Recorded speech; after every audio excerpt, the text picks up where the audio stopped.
Orang kafir itu kalau sudah benci terhadap umat muslim, apapun akan dia lakukan untuk menghancurkan orang muslim.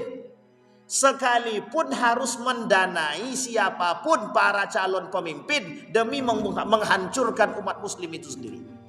Jadi Bapak Ibu, salah satu cara orang Yahudi untuk menghancurkan umat muslim, salah satu cara orang Yahudi untuk menghancurkan umat muslim adalah dengan mencari salah satu calon pemimpin yang bisa diusung sama mereka dan bisa mereka jinakkan dengan duit mereka. Tujuannya apa? Untuk menghancurkan kita. Kalau pemimpin kita fasik dan zolim, kira-kira rakyatnya bisa zolim apa tidak? Itu contohnya Bapak Ibu. Kafir itu mesti benci. Kalau diajak berperang dia tak mau, karena dia tahu umat muslim itu rajanya jihad. Tapi cara yang lain yang dia buat. Maka dia hari ini non muslim itu termasuk yang 9 naga itu penyokong dana terbesar.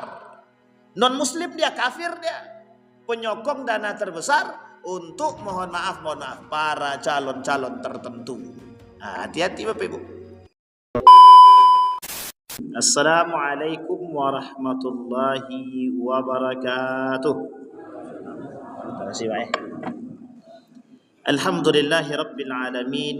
Alhamdulillahilladzi arsala rasulahu bil huda wa dinil haqq liyudhhirahu 'alad dini kullih wa kafa billahi shahida. Asyhadu an la ilaha illallah wahdahu la syarika lahu wa asyhadu anna Muhammadan 'abduhu wa rasuluh la nabiyya ba'd. Allahumma salli wa sallim wa barik ala hadzal nabiyil karim. Allahumma salli ala Muhammad wa ala ali Muhammad fil alamin innaka Hamidum Majid. Ya ayyuhan nasu taqu rabbakum alladhi khalaqakum min nafsin wahidah wa khalaqa minha zawjaha wa batha minhuma rijalan katsiran wa nisaa'a wattaqullaha alladhi tasaaluna bihi wal arham innallaha kana 'alaikum raqiba. Wa qala Allah ta'ala ya ayyuhalladzina amanu taqullaha wa qulu qawlan sadida yuslih lakum a'malakum wa yaghfir lakum dhunubakum wa may yuti'illaha wa rasulahu faqad faza fawzan 'azima. Puji syukur kehadirat Allah atas limpahan rahmat dengan mengucapkan alhamdulillahirabbil alamin. Berselawat kepada Nabi dengan mengucapkan Allahumma salli ala Muhammad wa ala ali Muhammad. Rabbi shrah li sadri wa yassir li amri wahlul 'uqdatam min lisani yafqahu qawli. Bapak Ibu sekalian yang berbahagia, mudah-mudahan di maghrib ini Allah limpahkan rahmat dan karunia-Nya kepada kita semua. Allah jadikan kita orang-orang yang selalu bersyukur akan segala nikmat yang Allah berikan. Allah jadikan rumah tangga yang sakinah, mawaddah warahmah, anak-anak yang saleh dan salihah. Allah istiqamahkan kita dalam beribadah kepadanya. Allah jadikan kita orang-orang yang baik, yang bisa selalu membantu orang lain. Dan Allah jadikan kita orang-orang yang bisa istiqamah di akhir zaman. Amin ya rabbal alamin. Bapak Ibu sekalian yang berbahagia, malam hari ini kita akan coba mengkaji sesuatu yang memang selayaknya untuk kita kaji, karena memang kita berada pada posisi yang hari ini kita hadapi dalam waktu yang akan dekat. Apa tersebut? Jadi Bapak Ibu, kami punya program keliling masjid yang ada, yang bisa kami jangkau untuk memberikan atau belajar bersama tentang edukasi dalam memilih pemimpin yang baik. Kenapa ini kami sampaikan? Karena kalau Bapak Ibu sudah mengerti tapi kemudian tidak menjalankan, maka kita termasuk orang-orang yang berdosa. Bapak Ibu sekalian yang berbahagia, memilih itu butuh ilmu. Kita tidak bisa sembarangan memilih, tapi kita memilih butuh ilmu. Di dalam Islam memilih pemimpin yang sesuai kriteria yang diinginkan oleh agama, itulah yang diwajibkan dalam Islam. Bisa dipahami Bapak Ibu ya? Baik Bapak Ibu sekalian yang berbahagia, saya mulai dari satu hadis Nabi. Kata Nabi dalam hadisnya begini, yang diriwayatkan oleh Dailami. Apa kata Nabi? Al-mu'minu baina khamsi sadaid. Al-mu'minu baina khamsi syada'id. Orang mukmin itu, orang-orang yang beriman, dia akan punya ujian, dan ujian itu ada 5 golongan. Yang pertama kata Nabi, yang pertama ujiannya adalah mereka dihadapkan dengan ujian. Ujian yang pertama adalah mukmin yahsuduhu. Seorang yang mukmin yang dengki, iri hati kepada diri dia. Oke Bapak Ibu ya. Jadi orang yang mukmin iri hati kepada sesama mukmin. Maka ujian orang beriman itu, orang mukmin tadi adalah ujiannya yang pertama orang mukmin itu sendiri yang dengki kepada diri dia. Yang kedua, munafiqun yubghiduhu, orang munafik yang selalu membenci diri dia. Orang munafik yang selalu membenci diri dia. Kemudian yang ketiga, kafirun yuqatiluhu, orang kafir yang selalu membunuh kita. Orang kafir yang selalu memerangi kita, bukan membunuh tapi memerangi kita. Ada umat muslim diperangi sama non muslim? Ada enggak umat muslim diperangi dengan orang kafir? Ada. Sudah banyak contohnya. Nah, ini kemudian disampaikan. Jadi ujian pertama mukmin, ujian kedua orang munafik, ujian ketiga orang kafir. Ujian yang keempat, nafsun tunazi'uhu, hawa nafsu yang selalu menentang kebaikan. Dan yang kelima, syaitan yudilluhu, setan yang selalu menyesatkan. Jadi ada berapa Bapak Ibu? Ada 5. Yang pertama orang mukmin dengki, yang kedua munafik yang membenci, yang ketiga kafir yang memerangi, yang keempat orang yang nafsu yang selalu menentang kebaikan, dan yang kelima setan yang selalu menyesatkan. Ini 5 poin ini itu berada di sekeliling kita. 5 poin ini menjadi ujian yang nyata bagi kita. 5 poin ini itu berada di sekeliling saudara-saudara kita. Artinya Bapak Ibu sekalian yang berbahagia, bukan pada diri kita saja, tapi di dalam diri orang-orang beriman juga begitu. Maka kalau kita kembalikan pada poin yang pertama, mukmin yahsud, dengki. Banyak mukmin yang tak senang dengan orang lain. Ada orang yang tak senang dengan saudara sendiri, ada. Makanya disebut dengan senang melihat orang susah, susah melihat orang lain senang. Itu sama, itu namanya mukmin yahsud. Orang mukmin yang dengki. Masalah enggak itu bagi kita Bapak Ibu? Masalah.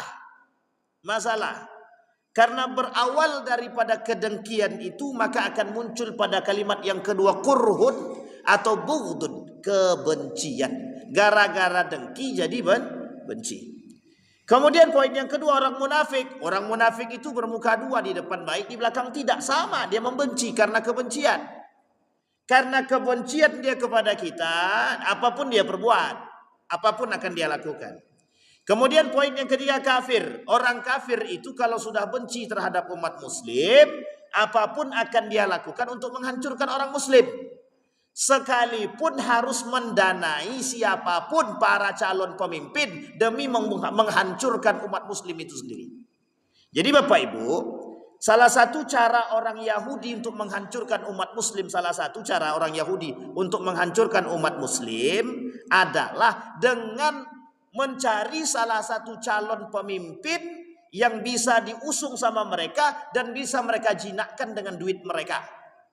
Tujuannya apa? Untuk menghancurkan kita. Kalau pemimpin kita fasik dan zolim, kira-kira rakyatnya bisa zolim apa tidak? Itu contohnya Bapak Ibu. Kafir itu mesti benci. Kalau diajak berperang dia tak mau, karena dia tahu umat muslim itu rajanya jihad. Tapi cara yang lain yang dia buat. Maka dia hari ini non muslim itu termasuk yang 9 naga itu penyokong dana terbesar. Non muslim dia kafir, dia penyokong dana terbesar untuk mohon maaf para calon-calon tertentu. Nah, hati-hati Bapak Ibu. Yang kedua hawa nafsu tadi yang selalu menentang kebaikan. Tidak akan mau dia nafsu itu mengajak kita kebaikan. Innan nafsa la'ammara bisu', yang namanya nafsu mengajak kepada keburukan. Tidak mungkin nafsu itu ngajak yo kita sholat. Hawa nafsu. Kata hawa nafsunya itu ada perempuan tak pakai baju. Kata hawa nafsunya tolong tutup matamu. Mana ada? Kata hawa nafsunya sikat, kata dia, jangan pandang. Sampai di sini paham Bapak Ibu? Tidak ada hawa nafsu. Kata hawa nafsu, itu ada orang datang ngantar duit, ngantar suap, ngantar ini untuk itu dan lain sebagainya. Apa kata hawa nafsu tadi? Jangan terima, itu tak halal. Begitukah kata hawa nafsu? Tidak, kata hawa nafsu, ambil ajalah, kau sedang butuh, katanya. Nah, itu dia masalah tuh. Kata hawa nafsu. Makanya hawa nafsu selalu menentang kebaikan. Kemudian yang terakhir, syaitan yudilluhu. Sudah hawa nafsu dia tidak kuat, sudah diri dia tak kuat, selalu ditentang oleh hawa nafsu, tambah setan membisik dari samping. Iya tuh, engkau kan sekarang sedang tak punya duit. Udahlah, anakmu nak makan, binimu nak makan, anakmu nak sekolah, ambil sajalah. Orang cuma ngambil aja pun apa susah, habis itu coblos selesai. Sampai di sini paham Bapak Ibu? Artinya apa? Kelima itu tadi menjadi musuh. Nah, sekarang kita kaitkan dengan keadaan Bapak Ibu. Kita kaitkan dengan masalah kepemimpinan dalam Islam. Kita kaitkan masalah kepemimpinan dalam Islam. Bapak Ibu sekalian yang berbahagia, di dalam Islam itu ada model kepemimpinan. Setidaknya ada 3. Satu modelnya di baiat. Di baiat itu tahu Bapak Ibu di baiat ya? Ditunjuk. Aku ingin Umar bin Khattab naik jadi khalifah. Orang-orang menunjuk dan sepakat. Mereka menunjuk Umar bin Khattab jadi seorang pemimpin khalifah. Maka jadilah Abu Bakar Siddiq. Mereka menginginkan Abu Bakar Siddiq jadi pemimpin, ditunjuklah Abu Bakar Siddiq tadi. Mereka menginginkan Umar bin Khattab jadi pemimpin, mereka tunjuk Umar bin Khattab jadi seorang pemimpin. Oke Bapak Ibu ya? Namanya dibaiat, ditunjuk. Pertanyaannya adalah, apakah orang yang menunjuk orang lain menjadi pemimpin tadi kelak akan dimintai pertanggungjawaban? Iya, akan dimintai pertanggungjawaban. Misal Bapak Ibu menunjuk Pak Ori jadi ketua masjid. Besok Bapak Ibu dimintai pertanggungjawaban. Kira-kira Pak Ori tadi betul tak adil dia jadi pemimpin masjid, tak baik tak dia? Itu Bapak Ibu nanti yang akan memberikan kesaksian. Dimintai pertanggungjawaban sebelum kepada orang yang bersangkutan. Sampai di sini paham Bapak Ibu ya? Jadi kalau kita memilih itu jangan sembarangan. Karena kelak kita dimintai pertanggungjawaban. Saya sampaikan satu hadis Bapak Ibu. Ada golongan yang tidak diajak oleh Allah berbicara di hari kiamat. Allah tidak mau melihat mereka, Allah tidak mau mensucikan mereka, bagi mereka azab yang sangat pedih dan Allah melaknat mereka dan mereka dimasukkan ke dalam api neraka jahanam. 6 ancaman Allah bagi dia. Siapa mereka? Rajulun baya'a imaman liyusiba minhud dunya. Ada orang yang berbaiat kepada seorang pemimpin tapi tujuannya untuk mendapatkan dunia. Nah, ini saya kasih ingat Bapak Ibu ya, yang menjadi tim ses siapapun, tolong kalau berbaiat kepada seorang itu tadi tengok betul kriteria dia. Sesuai tidak yang disampaikan oleh agama. Jangan salah pilih. Jangan kita membaiat orang karena nafsu. Kalau kita membaiat orang karena nafsu yang dilakukan, nanti kelak dimintai pertanggungjawaban, kita termasuk golongan yang tadi, yang tidak diajak berbicara oleh Allah, yang tidak disucikan oleh Allah, yang Allah tak mau melihat mereka, bagi mereka azab yang sangat pedih, Allah laknat mereka dan Allah masukkan mereka ke dalam neraka jahanam. Bapak Ibu, berat apa tak berat menjadi pemilih itu? Yang memilih aja berat, apa tak lagi yang dipilih? Sampai di sini paham Bapak Ibu ya? Baik, itu poinnya. Yang pertama tadi adalah ditunjuk, baiat. Yang kedua, dipilih oleh pemimpin sebelumnya. Artinya apa? Itu nanti bisa masuk dalam kategori dinasti. Dinasti, sistem dinasti itu bagaimana? Dari atas nunjuk yang bawah. Yang ditunjuk siapa? Anak dia. Itu sudah terjadi, sudah pada masa Khalifah Muawiyah. Muawiyah menunjuk anaknya Yazid bin Muawiyah. Semenjak masanya Muawiyah itu dinasti, namanya politik dinasti namanya. Sistem kekerajaan. Mulai zaman Muawiyah sampailah terakhir Daulah Utsmaniyah. Tapi karena dia sistem kekerajaan, sampai kapanpun sistem kerajaan begitu. Yang dipilih setelah dia siapa? Anak dia. Sekalipun anak dia tidak ada laki-laki, nanti dicari cara bagaimana anak perempuannya jadi. Sampai di sini paham Bapak Ibu?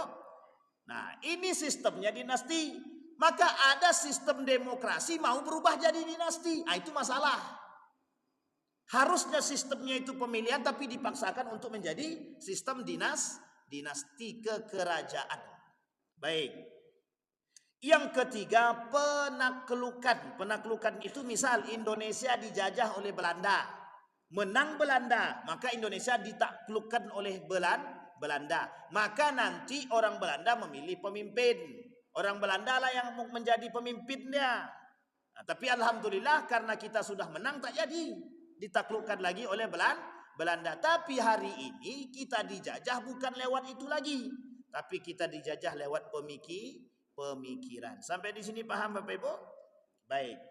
Ini yang harus kita sampaikan kepada Bapak Ibu sekalian yang berbahagia. Sistem kepemimpinan negara Republik Indonesia itu sistemnya pemerintahannya demokrasi terpimpin. Artinya apa? Masih ada musyawarah, masih ada saling pilih memilih, tunjuk menunjuk dalam konteks tunjuk menunjuk tadi pemilihan umum. Di dalam konsep pemilihan umum itu yang ditonjolkan dan yang dikedepankan itu keadilan. Di dalam calon-calon yang dipilih harus sesuai dengan kriteria. Kriteria itu diatur oleh agama. Kriteria pemimpin itu diatur oleh agama. Yang menjadi tolak ukur kita apa? Kriteria yang tadi itu yang disampaikan oleh para ulama. Ini loh kriteria-kriteria yang harus kita cari di dalam pemimpin atau calon-calon pemimpin kita. Bukan memilih dengan nafsu.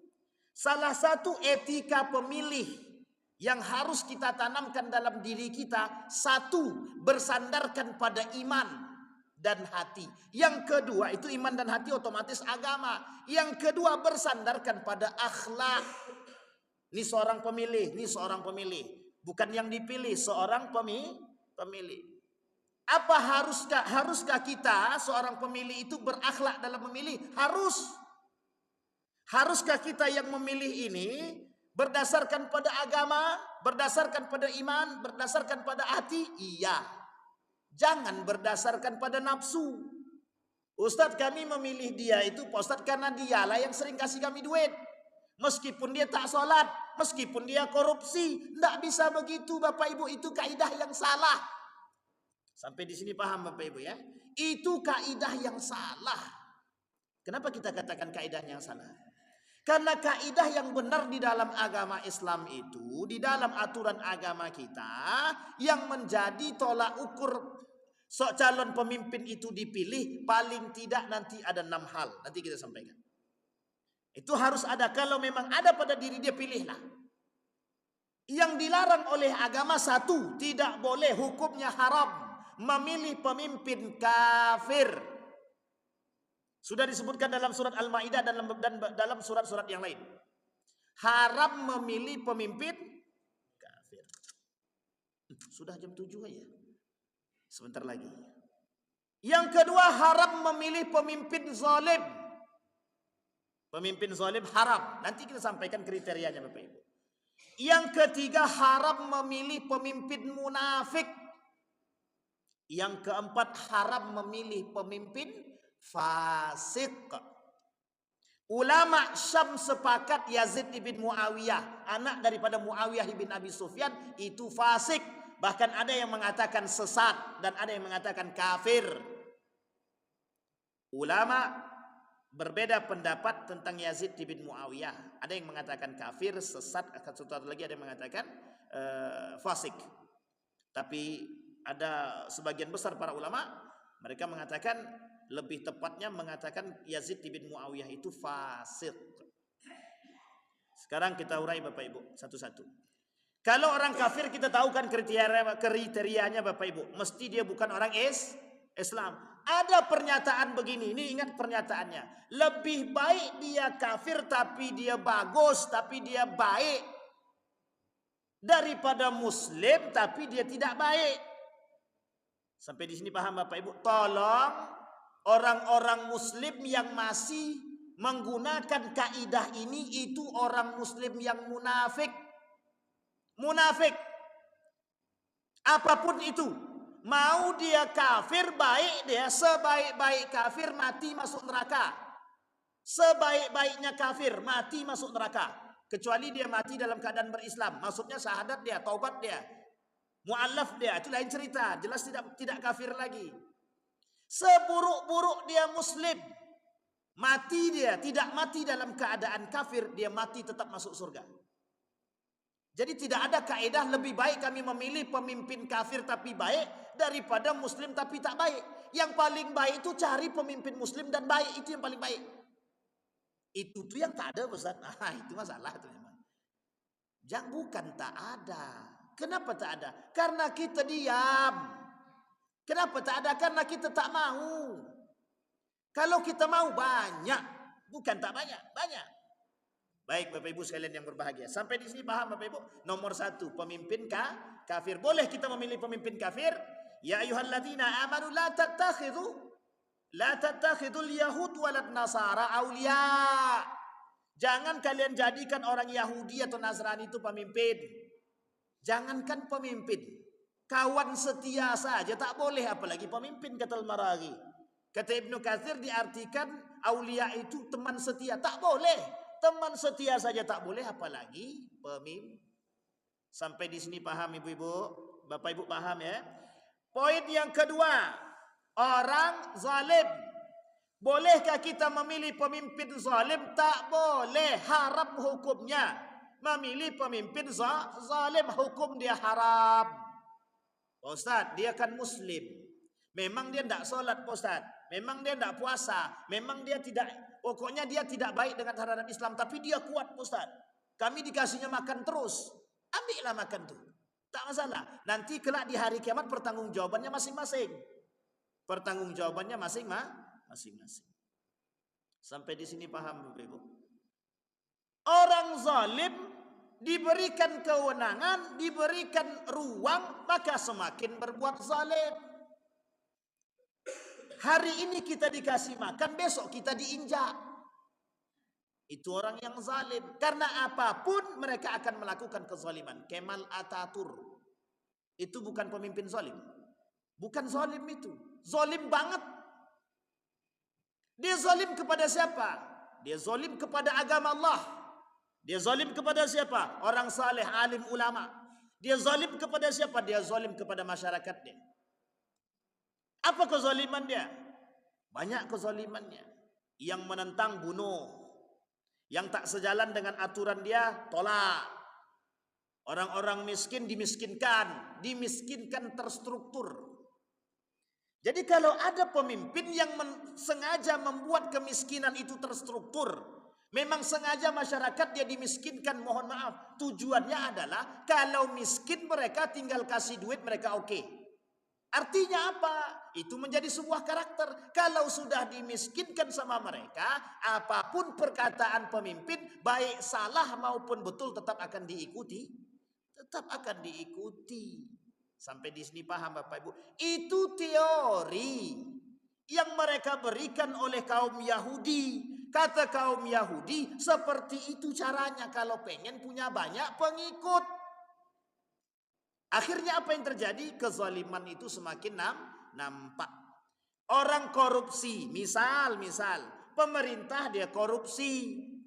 Karena masyarakat tadi sudah sering diberi duit, sudah sering diberi makan, mau tidak masyarakatnya menentang? Tidak apa-apa, keluar kaidah baru. Tidak apa-apa dia korupsi, yang penting kami bisa makan. Yang keluar jadinya kaidah itu. Artinya apa? Kaidahnya rusak. Sampai di sini paham Bapak Ibu? Yang ketiga, munafik sama. Munafik dengan zalim itu beda tipis. Hanya beda namanya saja. Pemimpin yang zalim, pemimpin yang munafik. Pemimpin yang zalim tidak Allah tidak mau melihat mereka, Allah tidak mau mengajak mereka berbicara, Allah masukkan mereka ke dalam api neraka dan nerakanya neraka jahanam. Bagi mereka azab yang sangat pedih, Allah melaknat mereka. Apa kata Nabi dalam hadis qudsi? Apa kata Allah dalam hadis qudsi itu? Awwalu thalathatin yadkhulun nar. Pertama kali yang masuk ke dalam neraka, amirun musallat, pemimpin yang zalim, pemimpin yang diktator. Kemudian dalam hadis yang lain, malikun kazzab, orang yang tidak diajak berbicara oleh Allah, yang tidak diberikan, yang tidak mau Allah lihat, Allah tak mau mensucikan mereka, bagi mereka azab yang sangat pedih. Dan bagi mereka mereka dilaknat oleh Allah, masuk ke dalam neraka jahanam. Siapa mereka? Malikun kazzab, pemimpin panduto, pemimpin pendusta. Jadi Bapak Ibu, kita ni harus berani. Kalau ada calon yang berjanji, kalau ada calon-calon yang berjanji di hadapan Bapak Ibu, tembak langsung. Tembak langsung. Apa tembaknya? Bapak bersumpah atas nama Allah, kelak kami akan jadi saksi Bapak di hari kiamat. Begitu kan? Biar mereka tak mudah berjanji. Orang yang mudah berjanji pasti orang yang mudah mengingkari. Itu kaidah Bapak Ibu, kaidahnya. Kalau ada orang yang mudah berjanji, itu mesti orang itu mudah mengingkari. Ada orang yang mudah bersumpah, mesti dia mudah mengingkari sumpah. Karena kalau orang beriman Bapak Ibu, tidak mungkin mudah berjanji, itu tidak mau dia. Berat Bapak Ibu, kalau orang itu ingkar janji berat. Jangankan ingkar janji. Ada orang mengundang kita untuk datang ke rumah dia. Kita tak datang ke rumah dia tanpa uzur, tidak ada uzur sama sekali. Itu hukumnya dosa Pak, berdosa. Tetangga mengundang kita nih ke rumah dia. Kita tak datang. Tak datang karena apa? Badan capek, dosa. Berdosa kita tak datang. Itu haknya sesama muslim. Apalagi kalau mereka berjanji dan mereka tidak penuhi janji mereka atau ingkar terhadap janji mereka, maka dosa Pak, masuk dalam kategori dosa besar. Sampai di sini paham Bapak Ibu? Itu munafik. Maka tak salah kata Umar bin Khattab nanti itu dalam hadisnya itu, yang ditakutkan oleh Umar bin Khattab itu orang-orang alim yang pandai lisan mereka itu munafikun alimul lisan, orang-orang munafik tapi memang lisan mereka cerdas dan pintar. Baik, sampai di sini paham ya Bapak Ibu? Itu yang ketiga. Sekarang yang keempat, orang fasik. Fasik ini tak sampai dia pada munafik, tak sampai dia kepada zalim, tapi dia fasik. Fasik itu apa Pak Ustaz? Dia tak solat, dia tak zakat, dia ajak puasa, dia tak puasa. Kalau ada pemimpin begitu namanya pemimpin fasik namanya. Ada kebenaran tidak dijalankan dia. Tahu dia suap itu haram tapi dia buat juga. Tapi dia tak mengingkari kalau itu haram. Itu namanya masih fasik.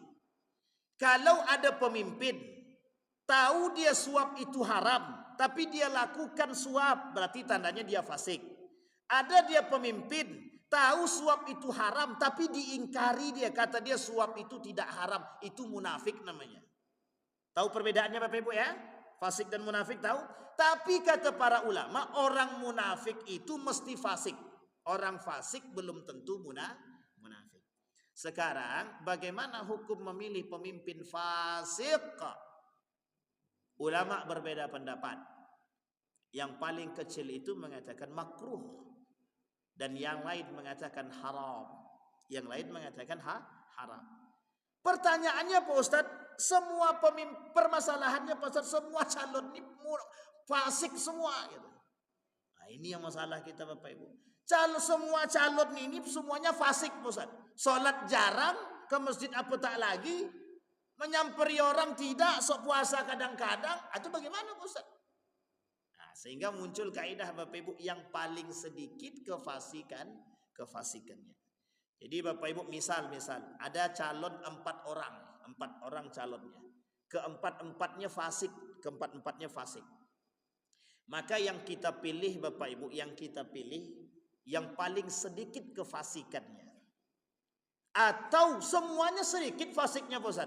Oke, yang paling kuat ibadah dia. Kuat ibadahnya Pak Ustaz keempat-empatnya itu. Nah, sekarang di antara 4 ini mana yang paling rajin ke masjidnya? Nah, itu dia. Tapi kalau semuanya rajin ke masjid Pak Ustaz bagaimana? Apa ini pandai-pandai lah. Nah, kalau tak sudah pusing pula kita kan. Kalau 4-4-nya rajin ke masjid itu berarti baik. Bukan tak baik. Sampai di sini paham Bapak Ibu ya? Ini 4 orang. Kalau seandainya mereka fasik, kita cari yang paling. Sekarang Bapak Ibu sekalian yang berbahagia, ada muncul kaidah begini. Lebih baik kami pilih, lebih baik mana? pemimpin fasik tapi kuat daripada dia soleh tapi lemah. Kira-kira pilih mana Bapak Ibu? Pilih mana kira-kira? Fasik tapi dia kuat, soleh tapi dia lemah. Pilih mana Bapak Ibu? Soleh itu pakai dasar agama atau nafsu? Dasar agama lah, bosan masa soleh dasarnya nafsu. Kata Imam Ahmad ibn Hanbal, tergantung kondisi. Kalau dalam perang Bapak Ibu, kita tak bisa mencari orang soleh, tak bisa kita jadikan orang soleh tapi lemah. Soleh itu untuk pribadi, sementara kekuatan dia tak punya. Akhirnya umat muslim hancur semua.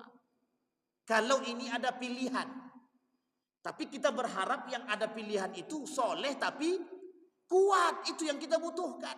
Soleh tapi kuat. Nah, kalau ada seperti itu bagaimana? Kata Imam Ahmad ibn Hanbal, kata mazhab Hambali, itu lebih dipilih orang fasik tapi dia kuat. Fasik itu urusan diri dia pribadi, sementara kekuatan itu dibutuhkan oleh umat muslim. Kenapa kok dibutuhkan oleh umat muslim? Orang dalam keadaan berperang. Kalau kita menjadikan panglima kita memang soleh dia tapi lemah dia, kira-kira mohon maaf. Apa yang terjadi dengan umat muslim? Kata Imam Ahmad ibn Hanbal. Tetapi kata mazhab yang lain, ulama-ulama yang lain mengatakan sebaiknya kita pilih umat mukmin yang qawi. Maka kita butuh Bapak Ibu, umat muslim yang kuat tuh kita butuh. Bagaimana caranya? Ya kita harus cetak kader kita dari sekarang Bapak Ibu. Bukan dari besok. Kita cetak kader kita tuh dari sekarang. Kita cetak anak-anak kita tuh tidak manja. Kita cetak anak-anak kita tuh biar kuat imannya, biar berani menghadapi tantangan. Sekarang itu umat muslim itu dibuat, dininabobokan dan dilemahkan. Gara-gara dunia kita dilemahkan. Sehingga mohon maaf sulit kita mencari orang seperti Habib Rizik itu. Sulit. Yang berani menentang itu sulit. Sehingga mohon maaf Bapak Ibu, mohon maaf. Ketika ada kemungkaran, pada diam semua. Urusan lo, urusan gua. Akhirnya apa? Semakin merajalela. Coba Bapak Ibu bayangkan, ketika undang-undang LG ada yang menentang, kira-kira bakal jadi undang-undang atau tidak? Bakal jadi kalau tidak ada yang menentang. Tapi yang kita butuhkan seperti apa? Yang menentang. Sehingga ketika ditentang, termasuk ketika itu yang menentang adalah FPI dan PKS kalau saya tak salah itu. Akhirnya apa? Ditolak. Tapi coba, apa kecolongan kita? Kecolongan yang terjadi adalah ketika pemerintah mengeluarkan SKPP tentang legalitas pengadaan barang alat kontrasepsi. Coba Bapak Ibu bayangkan. Itu kalau umat muslim tidak menentang ngapain? Jadi karena kita lemah Bapak Ibu. Yang kita butuhkan itu pemimpin yang kuat. Nanti kita lihat. Sampai di sini paham Bapak Ibu? Nah sekarang Bapak Ibu sebentar lagi kita akan mau pilkada nih. Pilkada, ada gubernur, ada wali kota. La ilaha illallah. Enggak apa-apa? Berapa menit? 7 menit, serius. Nanti tengah jalan di stopnya, berhenti Pak gitu ya. Nah, insyaallah aman. Baik Bapak Ibu. Nah, sekarang Bapak Ibu kita sebentar lagi dalam kondisi pilkada, pemilihan kepala daerah, baik itu gubernur maupun wali kota. Nah, apa yang harus dilakukan oleh seorang pemilih dalam agama, dalam aturan agama? Yang pertama yang harus dilakukan oleh seorang pemilih, wajib berilmu. Cari tahu siapa calon pemimpin kita tuh, cari tahu. Tapi ada tapi dia. Ada tapinya. Tidak boleh setelah kita mengetahui, toh otomatis ada aibnya masing-masing. Kita tak boleh sebarkan secara luas aib mereka. Cukup kita yang mencari tahu, kita yang tahu. Tapi Pak Ustadz, kami kan kalau tidak begitu bagaimana cara kita? Harus imbang. Kalau ingin memberitahu dia, harus imbang. Sampaikan kebaikan dia juga dan sampaikan keburukan dia. Yang terjadi hari ini, itu penyampaiannya buruknya atau baiknya? Misal, Bang Ori dia punya pilihan nomor 10. Sementara dia kampanye kan. Dia datang ke rumah-rumah. Kata yang di rumah tuh ada nomor 9 kata dia. Langsung Bang Ori katakan. Disampaikanlah kejelekannya nomor 9 tadi sama Bang Ori. Boleh apa tak boleh? Haram. Haram. Itu namanya al-istighalu bi'uyubil khalqi. Mereka sedang menyebarkan aib. Kalaupun diperbolehkan untuk mendapatkan kemaslahatan dengan catatan imbang, sampaikan juga kebaikan itu. Bukan berarti dibolehkan secara mutlak, tetapi ada takhsisnya Bapak Ibu. Dan tidak boleh di depan umum, tak boleh. Misal Bang Ori datang ke rumah saya, Ustaz, pemimpin nomor 9 itu begini-begini Ustaz. Buruknya ini, baiknya ini Ustaz. Saya serahkan kepada Pak Ustaz. Pak Ustaz nak pilih mana silahkan. Tapi Pak Ustaz dalam gambaran agama begini-begini. Selesai Pak. Itu tergantung pada saya nak pilih mana setelahnya. Tapi tak boleh di depan umum. Sini kita semua. Bapak Ibu tahu enggak? Si nomor 9 itu selain dari korupsi, selain dari bezina, semua disebutkan. Itu aib apa tidak? Itu yang terjadi hari ini. Yang terjadi hari ini saling serang antara satu dengan yang lain. Baik paslon 1, 2, 3, 4, 5. Apa yang mereka lakukan? Saling menyerang aib masing-masing. Artinya apa? Kebodohan yang mereka tampakkan. Apa itu? Saling menunjukkan aib masing-masing. Sampai di sini paham Bapak Ibu? Maka Bapak Ibu, bagi yang ada tim yang menjadi tim ses di dalam masjid ini, tolong perhatikan betul. Apa yang diperhatikan? Nilai agama. Jangan untuk memilih orang kita melanggar aturan agama. Hina. Orang yang melanggar aturan agama demi kepentingan dunia itu hina. Sehingga mohon maaf yang terjadi apa? Mereka menjual agama Allah demi kepentingan dunia. Haram Bapak Ibu. Haram. Sampai di sini paham Bapak Ibu? Baik. Maka apa yang harus dimiliki oleh seorang yang memilih? Berilmu. Cari tahu dulu Pak. Jangan sampai salah pilih. Ternyata yang kita pilih itu, mohon maaf, ternyata yang kita pilih mereka zalim, mereka munafik, mereka fasik. Kelak di hari kiamat kita bertanggung jawab Bapak Ibu. Ah ini loh Wan pilihanmu, kan kau pilih ini. Kecuali kita sudah berikhtiar, ya Allah, aku sudah mencari tahu. Ini loh 3 paslon ini aku sudah lihat 1, 2, 3. Menurut diriku dan ikhtiarku inilah yang paling baik. Bismillah coblos tet gitu. Ustadz semuanya munafik, semuanya fasik. Kami tidak mau memilih, pokoknya kami golput haram. Golput haram. Sepakat ulama mengatakan golput haram. Majelis Ulama Indonesia mengatakan dalam fatwanya tidak boleh ada yang tidak memilih. Yang tidak memilih dengan sengaja tidak mau memilih, hukum dia haram, golput. Baik Bapak Ibu, kita ambil berapa menit? 5 menit tadi untuk menyampaikan. Sekarang sudah paham Bapak Ibu apa yang dilakukan oleh seorang pemilih ya? Baik, dasarkan daripada iman, berdasarkan kepada hati, bukan kepada nafsu. Maka siapapun yang jadi tim ses silahkan, jangan mencari keuntungan. Saya akan jadi tim ses dia Pak Ustaz. Kenapa? Karena dari dia saya bisa banyak dapat duit. Ternyata yang dicarinya duit. Maka kata Nabi dalam hadisnya, manis dada minas sultani kurban illas dada minallahi bu'dan.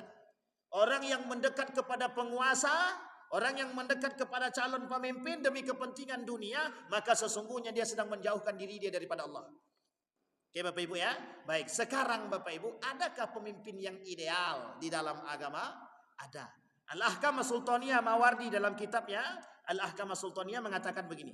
Syekh Al-Mawardi menuliskan dalam kitabnya Al-Ahkam Sultaniyah, ada paling tidak 6 kriteria pemimpin yang ideal. Yang pertama, adil.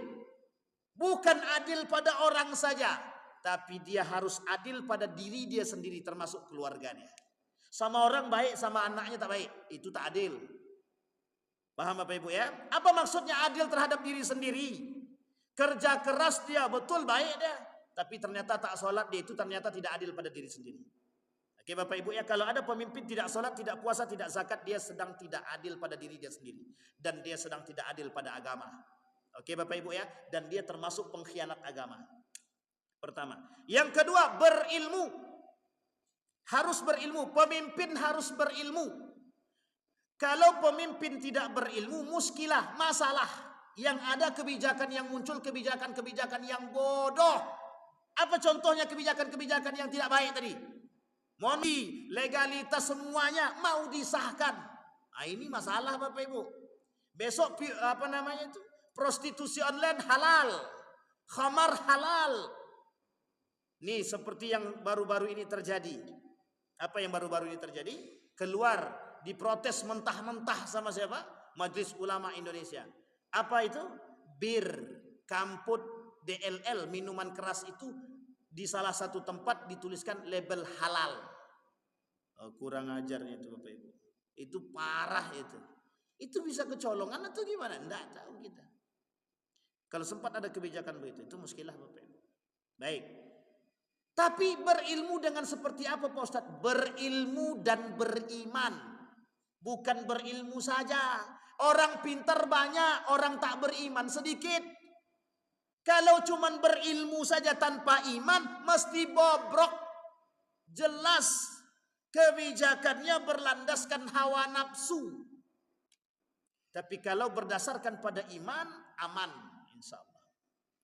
Oh ya tersebut ya, itu kode-kode itu ya. Paham sampai sini Bapak Ibu ya? Berilmu dengan beriman, bukan sekadar berilmu saja. Kalau berilmu saja banyak orang pintar banyak. Tapi tengok kebijakannya sesat dan menyesatkan. Kebijakan penuh dengan hawa nafsu. Kebijakan penuh dengan kepentingan. Yang kedua. Yang ketiga, sehat jasmani. Laumu 75 tahun masih menjadi calon pemimpin, baru sedang pemilihan, ternyata dinyatakan dia menang, besok pagi masuk rumah sakit mati. Siai bau. Nah, maksudnya apa? Kalau bisa pilihlah pemimpin yang sehat jasmani, sehat segar bugar.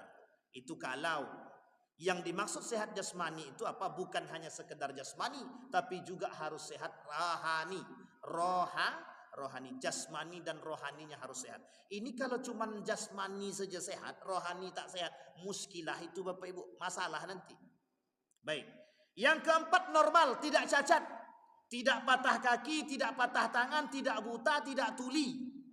Nah, ini masalah itu. Kalau sempat pemimpinnya buta, tuli dan lain sebagainya, kan itu berkurang itu. Kesempurnaan itu berkurang. Artinya apa?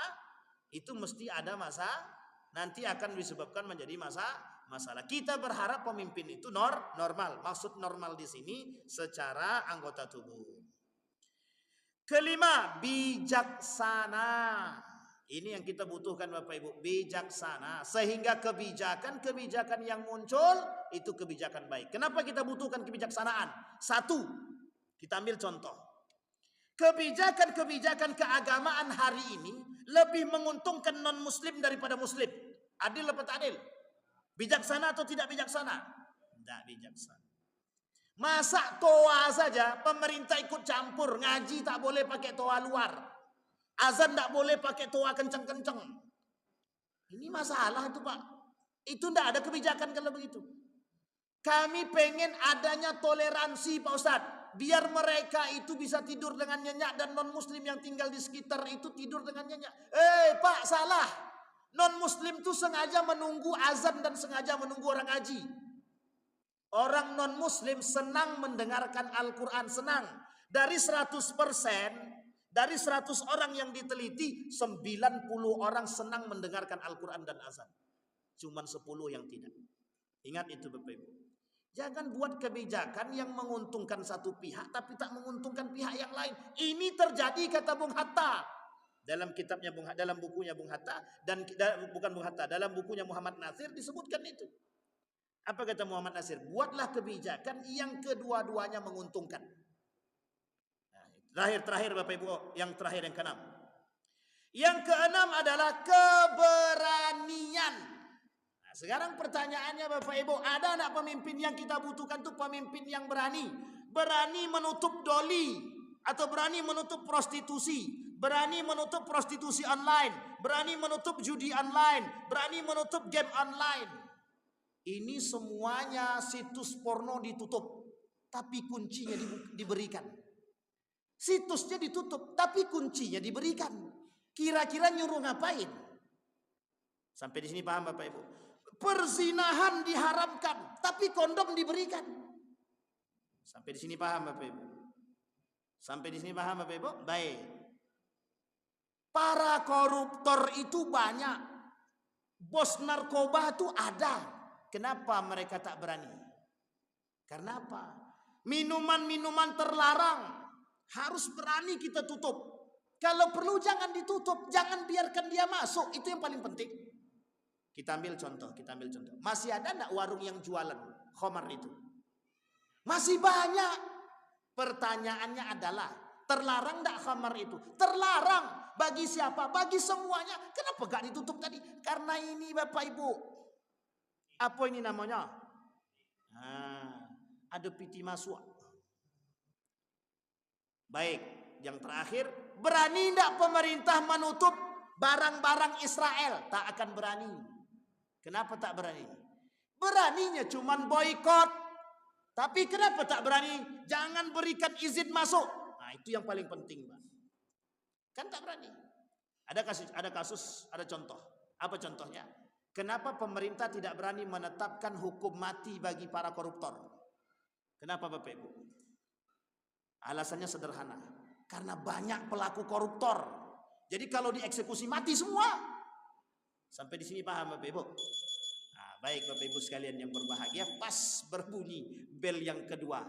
Jadi Bapak Ibu, ini sosialisasi kami tentang kepemimpinan dalam Islam. Hendaknya kita bisa cerdas dalam memilih. Jangan sampai yang kita pilih atau kita salah pilih. Mudah-mudahan bermanfaat bagi kita semua. Fa'tabiru ya ulil absar la'allakum tuflihun. Assalamualaikum warahmatullahi wabarakatuh.